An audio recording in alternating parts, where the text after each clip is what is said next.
On the show tonight, a two-time Oscar-winning actor, star of so many brilliant films, including my favourite ever comedy, Big. Oh, I wish I was big. I wish I was big. I wish I was big. I wish I was... Ow! Ow! Hello! Hiya! Let's start the show!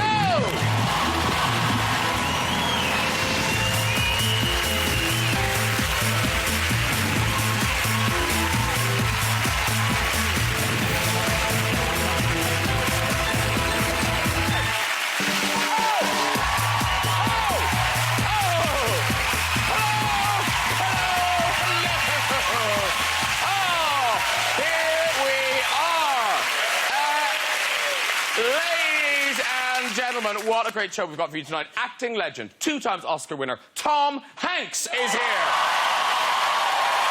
Yes, he is. British comic turned Hollywood star Simon Pegg is here. Yes. And American X-Factor beauty Nicole Scherzinger is here. Yes. And, of course, Nicole is one of the judges on the new series of American X Factor. Well, she was when we recorded this show. By now, she's been fired, rehired, entered as a contestant. We really don't know. We don't know. We do know she's going out with Formula One driver Lewis Hamilton, though, don't we? Yes. Oh, there's Lewis, a man whose sole purpose in life is to come first. Yeah.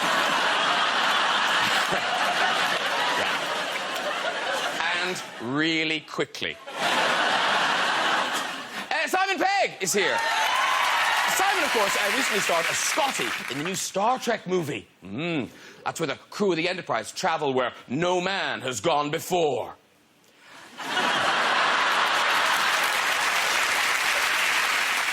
It's life, but not as we know it. And, so looking forward to meeting Tom Hanks. Been in so many amazing films, like Castaway. He played a man stranded on a desert island. Oh, there he is, just collecting a few bits of wood, putting the finishing touches to his shelter. He's good, I'll give him that, he is. In the film, Tom makes a friend for himself out of a volleyball. Now, it's not very lifelike, is it? I mean, who has hair like that and an empty head? Huh?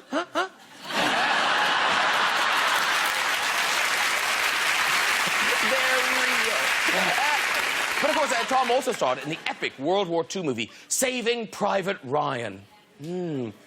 A Private Ryan. Not anymore! Let's get some guests on! What's new, Pussycat? I'll find out from Nicole Scherzinger! Whoa! Let me greet you! Wow! You look amazing! Oh, beautiful! Woo! Sit yourself down. It's Shaun of the Dead Bunny, Simon Pegg! Hey! Hello, sir. How are you doing? Really lovely to see you. Oh, Simon. And Houston, we have no problem with this guest. It is Mr. Tom Hanks!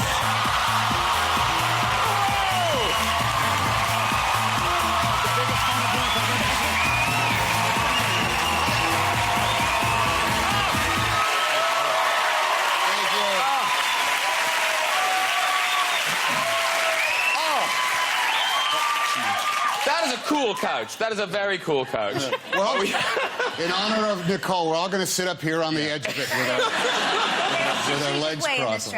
I'll keep an eye. Yeah. At the moment, nothing. I can see nothing. It's all good. It's all good. You're being very gentlemanly. Indeed. I'm an American. And you've just come for your premiere. Yes, at the Westfield Shopping Center. The glamour. Have you been to the play? The biggest shopping center I've ever seen. Not only did we see the movie, but I popped into Boots. Now, listen, it's lovely you're all here. Tom, Simon, but before we do another thing, got to ask you, Nicole, as of now... I'm shaking what? What's going on? What is happening in world of X Factor? I haven't said this, but I believe it's been made official that I'm actually a judge on the U.S.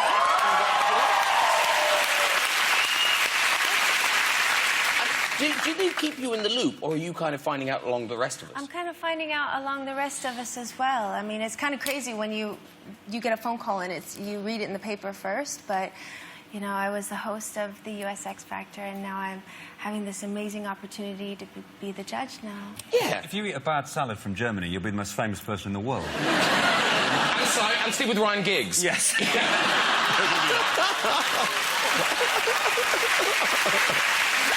Now, listen, Tom Hanks, sir. You seem to be spending a lot of time here. Do you kind of live here now? I've been here enough, working with Band of Brothers, you know, which featured Mr. Simon Pegg, ladies and gentlemen. Yes. So I got enough haunts to go. I know where to avoid the fist fights, and we're going to go have some fist fights. Well, but we saw you. You went to the dinner with the Queen and I was with the Queen and the President just last week, yes. For an American, I kept trying to figure out why am I here? How did this? Did I win a ticket? Is this Charlie in the Chocolate Factory? Excuse me, lady, do you run this place? There we are. We were off on. There's my white tie and tails. You look very smart. That is not a rental, by the way. They had a powder blue, and I said, let me go with the traditional black. But then we got there, and it turned out it's a very surprisingly informal. They get it, you know. Everybody who works there just kind of smiles and points you in the direction. And everybody says, hello, I'm Julie, I'm Simon, hello, nice to see you. What do you do? Well, I'm the Duchess of Westmoreland. And what do you do? Well, I run British Intelligence, how are you? And everybody's, it's kind of like on a first-name basis. Did you meet her? Oh, yes. Oh, yes, indeed. And chitty chat, or?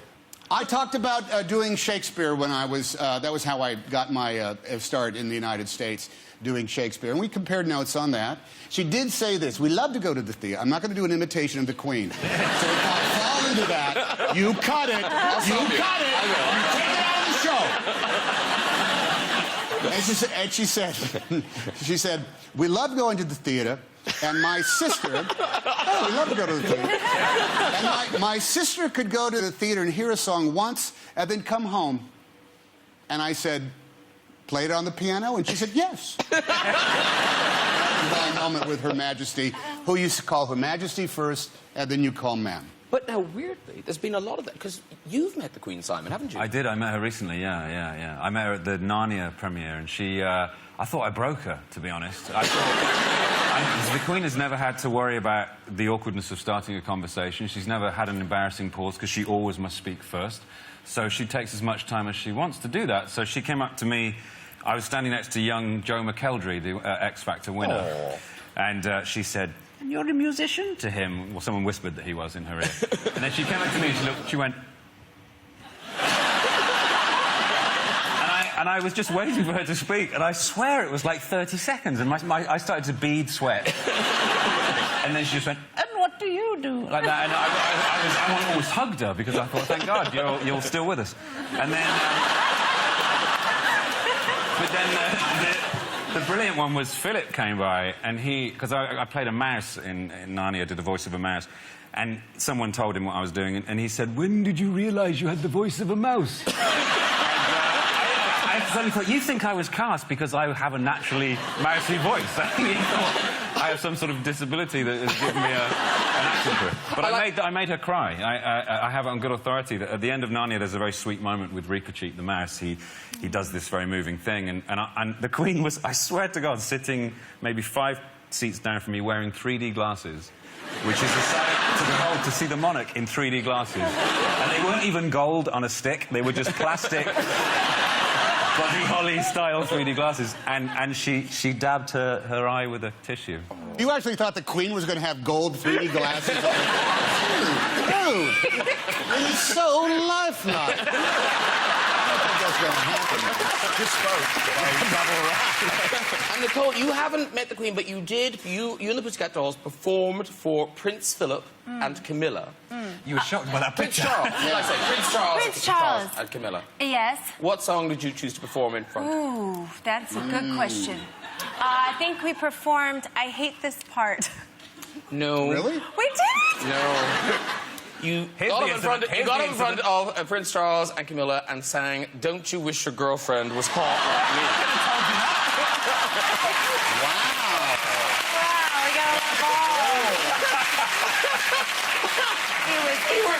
We were backstage laughing so much. It's an empowering song. Very empowering. Back into the United Kingdom. We were just giving. But now, Tom Hanks, sir, you've got a new movie out that you just went to the premiere of. Yes, indeed. Which I know is very close to your heart. But before we do, we just have to spend a few minutes, because you're here and you haven't been on the show, just to marvel at your career. For sure. It is an amazing... No. You know, most successful actors, their box office is kind of, in millions. Over $8 billion. Your movies are... Really? That's news to me. Hey. All right, then. All right. And why did I have to pay for this suit? But is like that's like a country. That's extraordinary. That's like a successful country. I could secede. You get it? Yeah. You could be king of somewhere. Then I could ask you to come and sing My Girlfriend is Hot Like You. What's your wish? The Sleeps in Seattle, Philadelphia, Forrest Gump, Apollo 13, all the 3 Toy Stories. Yes. It's amazing. Yeah, it's been And fun. when you look back, is there one that you kind of like, you think, that's the one I'm really happy I said yes to? Well, there's some... I got to tell you, when we did Apollo 13, it was the first time I was only with 2 other guys for, like, most of the movie. And I have to tell you, you might have noticed this on some, Band of Brothers. When 3 guys are making the movie, the jokes become so filthy as of lunchtime of the first day of shooting. And I got to tell you, Kevin Bacon and Bill Paxton, who were in the capsule with me, know the foulest jokes. And we were trying to, like, out-foul and out-gross each other, And that's how we spent most of our trip to the moon, saying, all right, a guy is hunting and a bear comes into his tent. And then you just go from there. Big trouble. And in your first kind of big movie, Splash, I mean, that must have been a really horrible job, all the underwater scenes. Well, that was it was kind of there was no way. Everybody said, how did you shoot those underwater scenes? Well, we jumped in the water, and we down and held our breath, and then we shot it. It's amazing how they did that. No special effects. But we had to learn how to scuba dive, and because I'm in clothes, there was always an air tank, somewhere up there, because we're in about 30 feet of water. But they had this underwater phone booth that was weighted down with a dome on the bottom of the ocean down in the Bahamas, and the dome was filled with water. So if Ron Howard, the director, had to give us an instruction, he would swim over there, and I would get towed by a safety diver, because I couldn't swim because I had iron weights in my pants to keep me down. Okay. So he would tow me over there and stick my head up, in this dome of water, which was about that big, and then I'd wait, and then Ron's head would come up with a regulator in his mouth. And all right, that's good. That's good. If you could just have more wonder. I need to have the eyes open a little bit more, and don't look like you're out of breath. All right? All right. And then that's literally a director. And then I would I would get towed back to wherever we're shooting. I would try to remember what he said, but essentially that isn't actually an exercise in not dying. Yeah. And then where we did not get killed, that's what they put in. It went well. It went good enough, yes. Nicole, if you were to pick a Tom Hanks film, what would you pick? I'm not gonna lie, I'm kind of in love with Big. Oh, all right. I always wanted to do the dun, dun, Careful. dun, dun, dun, dun, dun. Oh, sorry. Whoa! I have shortsies on underneath. I'm a lady. Camera 5 went red real quick. That's what I was trying to do, guys. What? Oh, the jump. Yeah, Oh, that one. yeah, the piano day. Oh, yes, yes. Me and That Bob one. Lozier, Yeah. Don't do that. One of my favorites was Philadelphia, and luckily I'm sober now, I can tell you that. I met Denzel Washington when I was drunk, and I started to cry telling him how much... And he just looked really embarrassed. As was I. Anyway, what's interesting now is that you've written and directed this new movie, Larry Crowne, which I've seen. It's a really lovely film. It's funny, it's sweet, it's... a little... Yeah. There you go. And then it's not you and Julia Roberts. Yeah, not bad. Not bad at all. Yeah. We were... here's sort of like tagline. Larry Crowne loses his job and goes back to college. Julia Roberts is one of his professors. And guess what happened? Can you figure it out, maybe just a little bit? Yeah, and you wrote it and directed it. Yeah, okay. myself. Yeah. It was an interesting phone call. Hey, Julia, listen. Believe it or not, this is a business call. And listen, we've got a clip of you and Julia in action. It's Larry Crowne. Right, hi. I have you for Speech 217 in just a couple of minutes. Yes, you do. I saw you singing. Oh, I'm just drowning out the GPS. Please enter See? your It never stops. Well, no wonder. That's a map genie. Back when I sold you such things, I would have steered you toward a vortex, because the map genie it's very complicated. Well, no wonder the auto-on feature is engaged. So, menu, select, features, auto, voice select, change, yes. On, off. Off, change, yes, save, and back, and exit. Oh. How long was that broken? Ever since my husband installed it himself. Oh, it's all fixed now. Thank you. What are you going to make us do today in class, You'll just have to find out. Follow me. Interesting.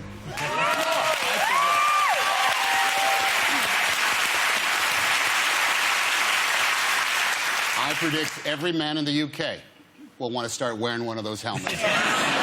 Because if you can land Julia Roberts wearing a helmet as stupid as that, you must be one charming charming SOB. Yeah, I was going to say that. Because I noticed even in the poster, you're not wearing the No. helmet. We've run into problems with some, hey, where's the safety helmet there on the scooter? He says, oh, come on, I'm trying to be like Steve McQueen. And obviously, in the last film you directed, That Thing You Do, it was a cast of, mostly unknown actors. Yeah, about a band in 1964, yeah. This time, Julia Roberts... Can you direct someone like Julia Roberts, or is it collaborative? Well, it's very collaborative, because Julia is incredibly smart and forceful. Meaning that when we were starting talking about it, she said, okay, I read it. Here's some things, and she talked, and and I said, I agree, let's go to it. But you don't want to waste anybody's time, but specifically you don't want to waste Julia's. Not someone who's going to, suffer fools, nor should she. So we were all on our toes the days that she worked, and I specifically want to make sure that everything we did together was going to be fun, and it was better than it would have been, if she had just did it as it was originally written. Because you know what always happens when guys write screenplays? The girls, the women in their lives all say, this is what they say. They say things like, when are you coming home? Don't worry, honey. You can do it if you try hard enough. I'm worried about Bobby. That's all they really get to say. So I wanted to make sure I had a forceful woman who was really going through something. And listen, it's out on July the 1st. July the 1st. Right around the corner, almost. Yes, and in theatres everywhere, I'm guessing. And talking about working with people you admire, Simon Pegg, in Paul, you got Sigourney Weaver on board. And you are a genuine Sigourney Weaver fan. I was, yeah. In fact, I used to do a bit of stand-up and had a routine about Sigourney, and it's very odd to be, as much as it is to be sitting next to you now, about your film. She's awesome. I mean, she's so... it's still an incredible beauty, and Nick Frost and I were just sort of like, when she came on set, it was like the Queen coming on set. How did you get her? We just sent her the script, and she liked it. And she was our dream casting. Well, why not? Let's just send it to her and see what she says. And we got 2 weeks later, yeah, she's going to do it. So she came on set, and Nick and I were like, hi, how you going? Hi. And she was sat on her own on set in the evening, and Nick and I sort of went over and, do you want to come over and hang out with us? We're sitting over here. But, she was so lovely. And hadn't you written a poem about her? I did write a poem about her. Stand-up, I wrote a poem about her, but... what words rhyme with Sigourney?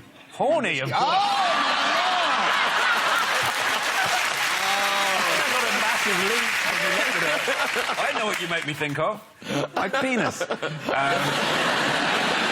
And talking about Paul, we must mention it further, because it is now available in Blu-ray, DVD, digital copy. Yes. Yeah, there it is. There it is. It's in shops 13th of June. Yes, comes out on 13th of June. 13th. It seems so quick. It came out in February, and it's so quick nowadays, isn't it? The turnaround to DVD is so fast. It used to be like 5 years or something, and now it's 3 months. 6 months. Yeah. Getting shorter and shorter. Yeah, well, growing up in Ireland, it'd be so long before it even got to the cinema.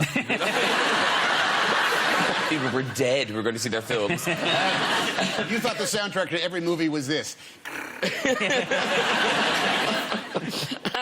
This is it's you, Nick Frost, and an alien. Yes. On a road trip across America. Yes. Seth Have I left Rogen. anything out? No, that's what it is. With Seth Rogen as the. It's a really funny movie. It's a very, very funny movie. Here's a clip to remind ourselves. What's the matter, Clive? There is an alien in the kitchenette making bagels and coffee. Did you want tea? No, I don't want tea. Right, because tea is weird in America, right? They leave the bag in. What's weird, Graham, is the fact that we have picked up an extraterrestrial hitchhiker and you seem completely fine with it.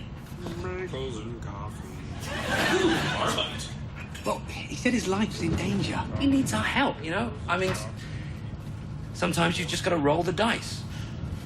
What if we wake up and find him inserting a probe into our anus? Apparently they don't do that. Anyone want one of these? Anyone? Anyone? Yeah. Oh no, that was a green screen. But you really did do a road trip, you and Nick. Yeah, we did. We drove from LA down to Vegas, then across through Nevada, Utah, Wyoming. Realised just how huge that place is. I mean, it's just such a massive country. You don't know until you get out just how vast it is. And we nearly died a couple of times. We met some hicks. A lot of it went into the script. There's a couple of guys we meet in the film, played by Dave Koechner and Jesse Plemons, in the Little Alien, which is the little diner on the edge of Area 51. And Nick and I arrived there, and it's full of, like, UFO paraphernalia, and we were like, oh, this is great. We're the only guys there, and we were putting on alien masks and talking about spaceships and stuff. And then these two guys came in, like, hunting suits with rifles on their backs, and we just went... And everything went really quiet, and we just sort of left really frightened, and we thought, what if they catch up with us and it's going to be like Deliverance? They're going to, you know, do things to us. You got to get to America a little more often. It's the first time since Deliverance. No, I don't. And Nicole, you kind of grew up in the middle of nowhere, didn't you? I was born in Hawaii, and then I grew up in Louisville, Kentucky. Is that the middle of nowhere? Yeah, it sounds kind of. like it. Mm-hmm. Yes. Midwest South. Were your parents insane? That they would leave Hawaii for Louisville, Kentucky, and not vice versa? I'm making a joke. I don't want to offend your parents. I love it. No, I love it in both places because it's still really, like, homey and just grounded, and I'm real close to my family. But did you have, like, jobs and things growing up? Like, you seem too pretty to be there. Do you know what I mean? You were kind of like, no, she's not one of us. We're sending her to L.A. Oh, it was a little awkward in Kentucky. I didn't have many people that looked like me, and I did have one... Don't need anywhere. I had one really fun job. I worked at the Kentucky Kingdom Amusement Park, and I was a part of the entertainment department. And when you're a part of the entertainment department, everyone has to take turns playing King Louie, Kentucky Kingdom's mascot, which is a big, ginormous king lion. So I played King Louie. So they put you in a full lion suit? Yeah. I have to get a picture of it. It's really funny because, like, you had to take turns. Some guys were, like, 6'3", and then I was, like, really short, and so mine had, like, my King Louie had, like, a lot of cankles, like ankle rolls. And we have to do, like, a full-on performance. So you'd have to be King Louie, this huge lion with this crown, and you'd have to perform, and it was really hot, and you're, like, inside, and you're, like... But it must have stank in there. It was disgusting. It was really rank, I'm not gonna lie. And there was a thing that just came out at that time called Febreze. You know? Oh, Febreze is amazing. No, it does not work. It's disgusting. How long would you have to be in this suit at a time? Oh, gosh, a couple hours at a time. Oh. Would the suit dry out before you had to get back in it? It wouldn't. That's why you just keep squirting the Febreze on there. What was the name of this? King Louie? King Louie the Lion at Kentucky Kingdom. They're probably still using the same suit. They probably are. He probably just walks around on his own now. Like, just infused with the DNA of... Yes, exactly. The bacteria is taking over. It has a life of its own. Now, back to science fiction, because you've been in fantasy, and obviously you're in Apollo 13, but you've never been in a kind of science fiction film, per se. No, not per se, no. Not something with ray guns or... I mean, when my entire family went and worshipped at the feet of Star Trek, all I could say, Those guys are having so much fun. Look at those phasers, man. Oh, geez, they get to go on the... Oh, he gets to sit in that chair. He gets to sit in the comm. He gets to run the Enterprise. Oh, man. How come I can't do that? I never get to. What a jip. We're doing more, you know. Well, I'm going to... When the Romulans make friends, when they have the, let me play a peaceful Romulan, man. I think that'd be fun. Because you are a genuine big science fiction fan, aren't you, Simon? So, when you got the call for Star Trek, you were genuinely excited. We've got a picture that you took of yourself trying on your costume. Oh, you can see that, the phone hands there, like that. It's like taking my own... Do you like Star Trek? Yeah. Do you? You don't have to say that. I like the ears dudes and stuff, yeah. Yeah, ear dude suggests not a huge fan. Even I can stretch to Spock. The ear dude. Ear dude. You were doing so well. The ear dude in the rocket ship and the Martians, you really dig that stuff. Yeah. But no, you love Star Trek. I grew up watching it. It was on every night at 6 o'clock. And we'd have competitions to see. I'd be on the phone with my buddy at his house, and we'd be both have it on Channel 2. It was on at 6 o'clock. We'd have a competition to see who could scream out the episode the soonest. Yeah. Well, now, listen, we alerted each of you to the fact that you are both Star Trek fans. And I believe you've both prepared some Trekkie trivia questions. So, Nicole, if you want to pop the kettle on, I'll be tidying my desk. Simon, have you got your questions? I have. Tom? Oh, I left. I'm sorry. I left them in my dressing room. Very good. Oscar winning. If only there was some way to transport you there quickly. Hey, wait a minute. The guy who plays Scotty might know how to get my body broken down into molecules, transported to the dressing room and back, and I could get the questions that way, perhaps. I have some experience of matter transfer. In fact, I've taken the liberty of bringing with me my own personal transporter. Wow. So let's just energize.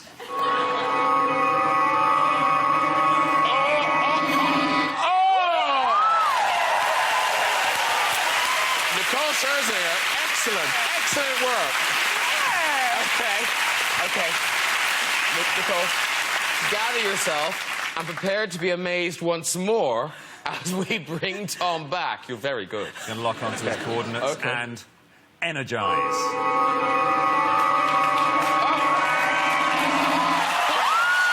Got it. That was close. That was amazing. It sort of diminishes the film, doesn't it? I don't know. You English talk shows are way advanced. They can't even do that on Leno. No. All right. So we've got the questions. So, Tom, do you want to start? You do one question. One to him. And one back. All And right. we'll have a little... I don't think I am. I don't know. Nicole, if they don't know the answers, I'll throw to you. Sure, no one... Okay? Don't ask me anything. Question number one. Okay. What did Captain Kirk call Mr. Spock in the Spores infection episode that forced him to blow his top and put his fist through the Enterprise console as he was trying to beat his captain to a pulp? Oh, was it something like it's something half-breed, right? Is it So close. Worthless half-breed? That was the first part. Then he called him Jojo the dog-faced boy. No. You remember that? I'll be in a cage right next to Jojo the dog-faced boy. That's what. Perfect little indentation of his fist. All right. Kind of in JJ's film, they do that when they get Spock so mad, riled they get up. him riled when he up, gets angry. Right, Nicole? Right? Absolutely. Oh, absolutely. You knew that. By the way, You knew that. Spock was the ear guy. Okay, here we go. Next question. Okay. Harry Mudd returned in a sequel to his first season episode, Mudd's Women. What was that episode called? I am Harry Mudd. Thinking about it, that was a season 3 Mudd Sisters, so he probably came back again. So Harry Mudd would have been his second appearance, so technically... Are we giving Tom a point? Yeah, Tom. A point! We have a point! My bad. That was my bad. I should have gone on the internet and picked them up. What are you doing afterwards? The rest of their lives. Nicole, would you go get us a couple of gin and tonics? Oh, dear. Now, weirdly, given how interested we've seen you are, Nicole is now in a huge science fiction film. Yeah, you are. Men in Black 3. You are. Black 3? Yes. Fabulous. I know. Are you a monster? Are you an agent? What are you? She plays a lion. That'd be so cruel. You played you played the stinky lion. From the planet Fabrice. It's pretty cool. You got a cool outfit that you're wearing? It's a pretty badass outfit. It's a lot of leather, and I do get to rock a rocket launcher. Sorry, what are you doing afterwards? Just lost the cool competition. That's the coolest thing I've ever It's pretty heard. cool. That is very cool. I ride a scooter in a goofy helmet. It's as close as I can get to it here. Men in Black 3 was my first movie, so it was the first time that I had to. I don't think you all realize this. I've never realized this, but you know how when the camera's in front of you and you're acting, you're in the moment. It was the first time I had to act to 3 pieces of tape. Yeah. And I got very confused who I was talking to. And the tape is literally, they're like, this is guard 1, this is guard 2, and that's the villain. And they're all like literally this far apart, and you're trying to like not get cross-eyed, right? It was really confusing, and then try to like really be in the moment, and you're like, oh, I've got to give it my all right now. I'm living, I'm here, we have a really I'm hard cross-eyed. job. Yeah, you know, I find that not everybody can do it. You know, it's not all autographs and sunglasses. You keep it up, you'll be able to keep those tapes separate in your head. You're gonna get it. Am I wrong? No, you'll figure it out. You're a talented young lady, you're going far. And Simon, with zombie films, like Shaun of the Dead, where is that in the horror genre or the science fiction genre? It's horror, yeah. I mean, it's very much a horror film. In America, we were confused by this poster. You do know why? Oh, really? Why? Why? Well, Americans don't know what a cricket bat is. Oh, yes, yeah. We were saying, why is that guy attacking zombies with a pizza? What is that about? We did So many not people know. say, they call it a cricket paddle, which is always weird Yeah. in America. And given that, you know, it's a low-budget British film, and yet the excitement, because you did end up with your own action figure. Wow. No, it's a really cool one, too. Now, Yeah. I think, is it on now? I think it's on. That Does actually it do looks like something? you. Yeah. If you get cornered, bash him in the head. That seems to work. Is that you? Yes, it is. Obviously That's you. that's straight from the film. Yeah, These are- yeah. Because we were having some debate in the office, because we have a Woody doll. Right? Ah. Now, is this... You listen to this. Ha ha! Boy, am I glad to see you. Is that you? No, it's my brother Jim. That's so weird, 'cause we were on the internet, somebody said that, and we kind of, oh, that just sounds like a load of old rubbish. No, it's my brother Jim. They have so many... There's a snake in my boot. There's a snake in my boot. There are so many computer games and video things, and Jim he works on those all year long. And I said, you don't want to do this. He said, no, get my brother Jim, you know, he'll do it. So that's my brother Jim. I genuinely thought that was an urban myth, but it No, really... it's true. Okay. Absolutely true. And animation films, I would think, well, that sounds easy. But then I read it's really hard work for you, anyway. Well, it's fun work because the people are great, but it is very, very hard. Particularly Woody, because Woody is always, like, yelling, and he's always, you know, he's always doing that. And the way it works, they start working on it, and it takes about 4 years for them to start animating it and get to the final product. So about every 6 months, you go into a recording studio, but you face the booth. The screen is behind you. It's because it's on the lots. And you face the booth, and in the booth are these heads that look like judges at the Olympics, you know? They're just back, and they're in a soundproof, you can't hear them, but they can hear every word you say. So you got a scene where you have to say something like, you're standing, and you have to do 18 variations of something like this. Buzz, if we don't get back there, I'm gonna go absolutely bizarre! That's what you have to do. And you do it every kind of way you possibly can until your diaphragm is busted, your throat is raw, You spit all over the copy, and it's your 4th hour of doing this. And when you go, tell me you're gonna go berserk! And then you look at the people in the booth, and they're all going...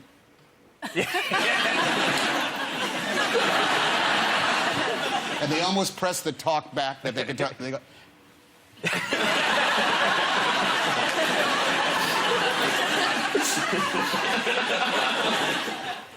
Hey, Tom, that was great.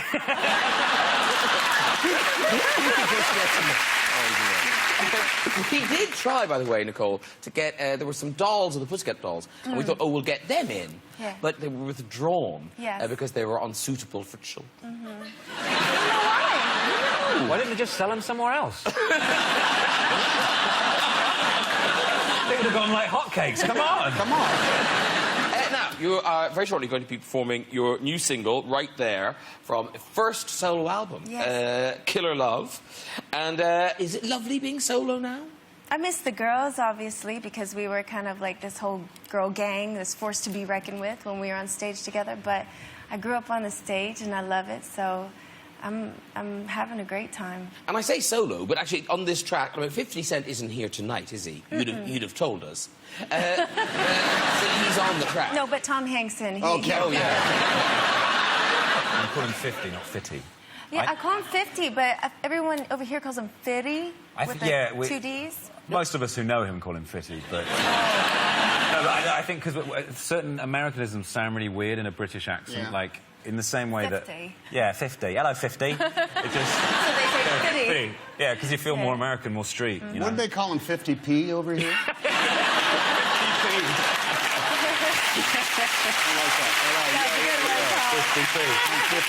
Doesn't quite have the same Doesn't gangster really work call, out. does it? I don't think you're going to, like, be afraid of a rapper named 50p.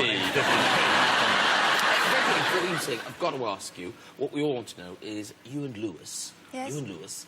Wedding bells. Well, I'm really proud of us that we've made it for 3 years. Just last week was our anniversary. So. Well done. Not too bad. We live on, the opposite sides of the universe, so we've made it work. And there's a picture of us. A couple weeks ago, we went to this movie awards because he has a voiceover part in Cars 2. Speaking of Hey, there you go. So films. he's worked for Pixar. He knows what I'm talking about. Listen, hey, Lewis, that was great.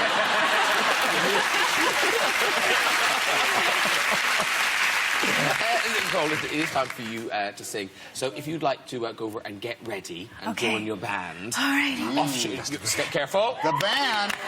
Excellent. Very good. Very shortly, we will be hearing this week's stories in the famous red chair. But first, singing right there, it is Nicole Scherzinger.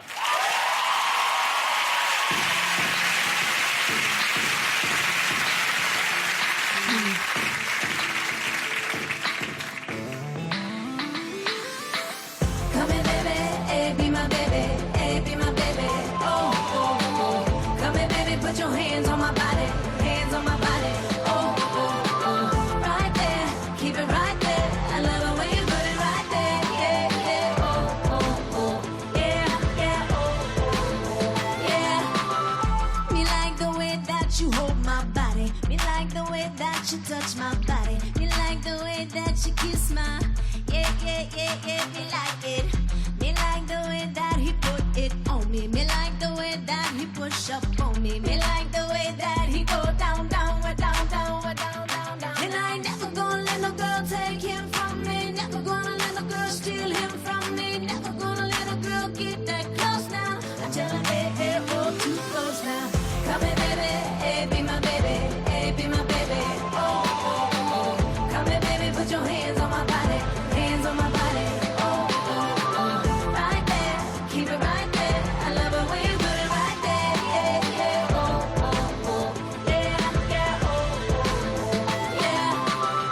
Me like the way that you talk dirty. Don't wash your mouth out, I like it dirty. And I can see that you like it. Yeah, yeah, yeah, yeah, me like it. Me like the way that you keep me coming. Play that feel so good, they have me running. Me like the way that he go down, down, down, down, down, down, down. And I ain't never gonna let no girl take him from me. Never gonna let no girl steal him from me. Never gonna let no girl get that close now. I tell her, hey, hey, oh, too close. Come on, come here, baby, hey, be my baby, hey,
one more time.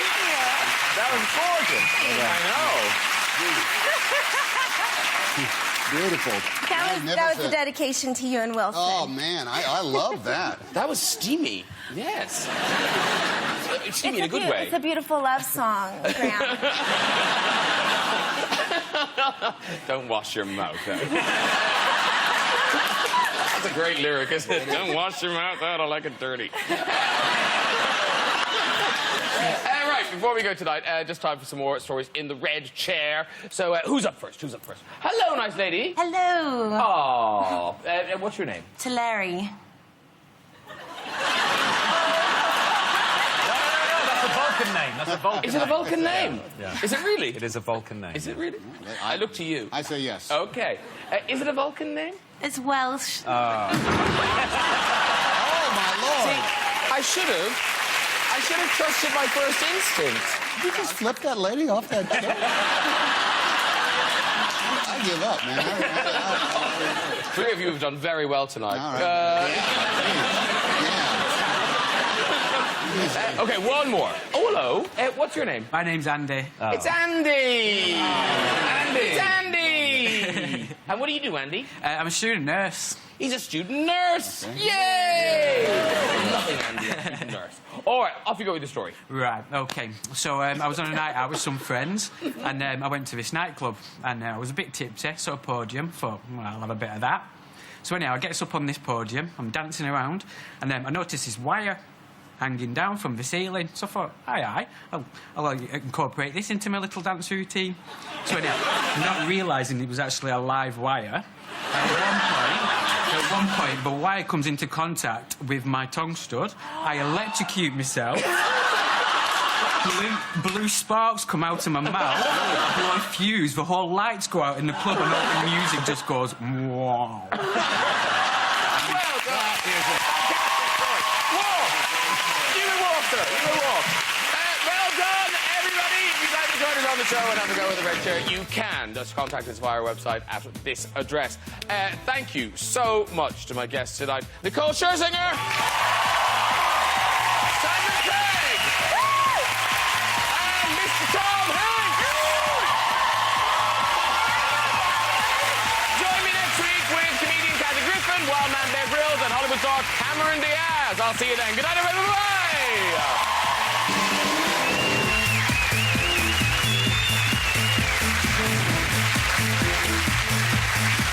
Shia LaBeouf is a bad boy who's about to get payback in our thriller Disturbia. That's at 11:30 after those all-important lottery numbers.